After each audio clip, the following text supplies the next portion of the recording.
Welcome! I suppose I'll get my stuff first and Hanako's on the second round. I grabbed 2 well-worn red baskets from the stack beside the entrance and passed one to Lilly. Just as she did before, she lays it on the ground and slides her retracted cane between the basket's handles before picking it back up with her right hand. When she takes hold of my arm in her own, I'm surprised at just how fast this kind of casual contact became so natural. Mostly due to necessity, no doubt. Shall we? Sure. While we navigate around the store, the odd person occasionally pays us no heed. It's nice compared to the stares and whispers around the city. As we reach each aisle, I quickly check with Lilly that what she needs and grab it along with what I want, putting our items into their respective baskets. It's an odd feeling to be dependent on so much for something so basic as shopping. Hanako will be practically a necessity for her to pick out what she wants, after all.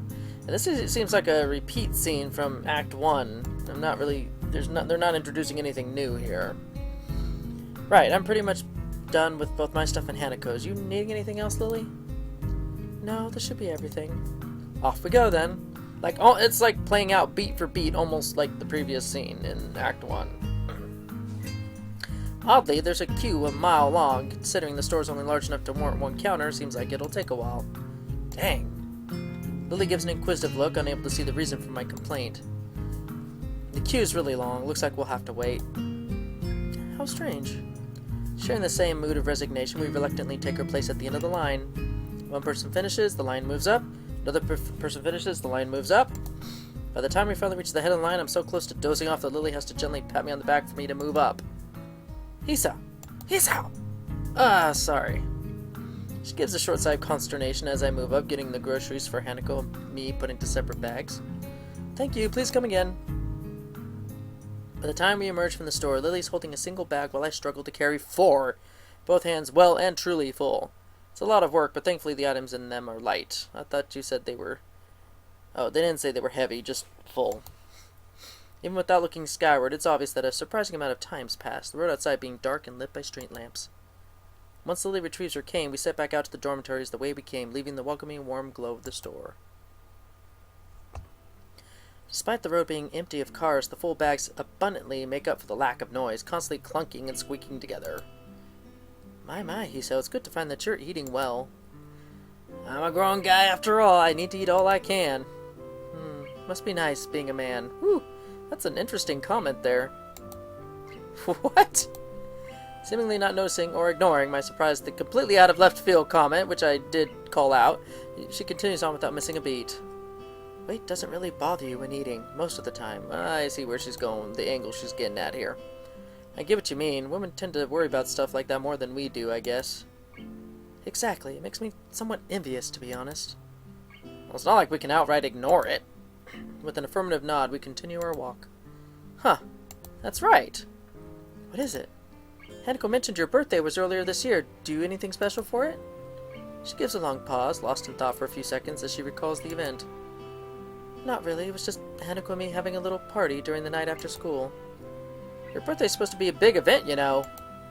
Sounds like a pretty lonely way to spend a birthday, just her and Hanako staying overnight. Birthdays always felt like a family occasion for me. There were a time when, in spite of their full-time jobs, both my parents would make an effort to be there for the day, or at least, for a party beforehand. Reminds me of how Lilly mentioned she hasn't seen her family in such a long time and even ended up moving away from Akira's house afterwards. But I guess it's the same in situations as mundane as these. Considering her inability to read the packaging, just getting groceries would be a pain without someone else around. In the end, she just has Hanako and me, and Akira when she's off from work. Be that as it may, she still seems to have more distant friends among the students, not to mention people like Yuko. It seems to be her own choice that there's such a separation between those who are close to her and those who she only socializes with. It humbles me a little to see how much Lilly seems to have her life set up and going just as she wants. Yet Hanako is there for her to celebrate her birthday, and I'm here helping her with shopping. It's a weird kind of symbiosis, I suppose. Are you alright, Hiso? Sorry? You seem to go very quiet, that's all. Sorry, I was just thinking. Oh? Now I've piqued your curiosity. It feels kind of overly personal to talk about it, though. Okay, if I'm going to be in a relationship with this girl, why would I avoid the subject? You want to be truthful if you want them to trust you. And they want to, bare their soul to you as you progress forward in a relationship. So avoiding the subject to me seems like a wrong choice. Like, no matter what the circumstance, so tell the truth. It was just kind of, I was thinking about how you seem to have everything so sorted out, even with Hanako relying on you. I can admit that even I kind of relied on you when I first transferred in. I think it's a good quality to have. I turned to Lilly, surveying her reaction. She's forcing herself to look forward and furrowing her brow quite a bit. Maybe this was the wrong choice. Her face looks a bit awkward, as if she's trying to find just the right words. Lilly? I would thank you, but assuming that I don't rely on the presence of others is too much, you'd be wrong to think that Hanako simply depends on me with nothing in return. She seems to be having a bit of trouble saying it, even though it's largely what I thought already. She's tried so hard to maintain her independence, as anyone would have had to be in her position, cited or not. Maybe she finds it hard to talk about her own needs. It's only now that I realize an omission of what she says, though. I decide to follow it up, largely in jest, just to avoid things getting too personal. Oh, and what about me? She suddenly runs ahead of me and turns, blocking me off. Whoa! With a smile, she holds her hands behind her. She leans forwards. You're different. And with that, she turns her back and continues to walk ahead of me, a newfound spring in her step. Oh, get a little coy there, Lilly. Give me a nice view on the way up the hill, huh? I see how you're doing. I see how you're wooing me. All I can do is raise an eyebrow and give a dazed grin. I don't think I've ever seen this playful and teasing side of her before. So I'm different. It's hard to work out the exact context, but knowing her, this ambiguity was intended. Our relationship has been changing, at the very least simply because I've begun to stand on my own feet more and started getting more curious about the situation of those around me. As to why, probably a mix of personal curiosity, and I want to try and work out how to deal with my situation. I'm less sure of Lilly, though. That's why her own statement, so similar to my own feelings towards her, throws me off so much.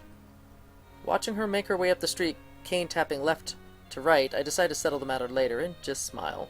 This is a nice side to her, and I don't want to forget it. Eventually we get to the girls' dormitories, both my arms aching from the weight of 2 sets of groceries. We're finally here. Whew. I bend down to wipe my forehead with the back of my hand. Lilly stops in front of her door and sets down her bag, fishing around her pocket for the key. Thank you, Hisao. I really appreciated your help. This is nothing. Might be nothing. I can't talk. It might be nothing to you, but it's definitely something for me. And with that, she steps through her door, closing it behind her. I blink. Those were nothing but honest thanks, but I can't help feeling something different about them. Anyway, I have something else to do before I can mull on that at my leisure. I turn my back to the door to Hanako's room and proceed to knock twice in quick succession, the bag still in my hand rustling together.